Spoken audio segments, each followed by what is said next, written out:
If you like our video, please do like and share our video, and don't forget to subscribe our channel. At some point we all tried to stream a fine episode in Netflix, and you run up against Wi-Fi range limit.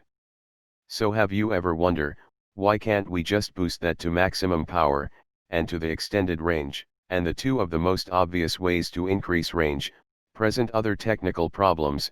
You see, at slow speeds the modulation scheme, the smaller adjustments, in the waveform, that actually carry the data is much simpler and easier to understand. But speeds get faster and faster, the modulation schemes are more complicated and more prone to errors and interference, so the farther away from the access point you get, the slower you have to go. In fact, your access point is sending out a signal, and not getting any kind of reply from another gadget, acknowledging that to receive the reply, the signal, the AP will keep slowing the speed down and down, until that gets responses back. And this is the big part of reason that speeds get slow, if you are farther away from the router. Now, as we demand faster speeds for gaming and streaming live, and watching movies, simply slowing down our Wi-Fi to make that go farther is an reliable solution. So back to more power then, right? Well, it's not quite. The Wi-Fi standards doesn't have super high transmit power to begin with in order to comply with telecommunications laws in different countries.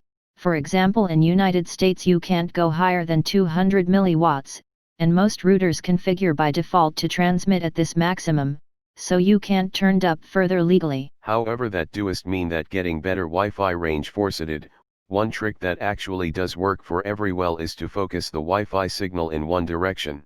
You see, a typical home router has all direction antennas, where the signal is transmitted evenly across in all the directions.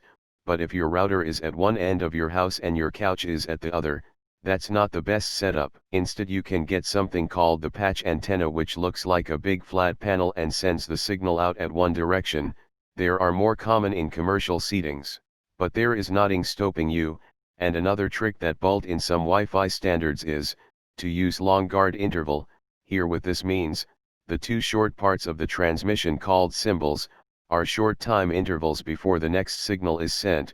These guard intervals are there to cut down on the interference between the symbols, so if they are short they will get more data, but if they are long you get less interference, and therefore longer range at the expenses of speed. Wi-Fi 6, by the way, is introducing extra long guard intervals, for outdoor use, for the ranges often to be longer. Of course, another winning strategy is to cut down on interference in other ways. You can do this by using narrow channels, so by using 40 MHz instead of 80 on 5 GHz band. As well as making sure of you don't have any unnecessary transmissions flying around your house, from baby monitors to Bluetooth devices that you're not actually using, and this one will make more difference than you might think. In fact, a huge part how wired internet has gotten faster has simply been by cutting down on noise inside the cable. However, other than the tips that we mention in this video, I didn't expect too much new tech in the near future that can extend Wi-Fi range without adding more antennas.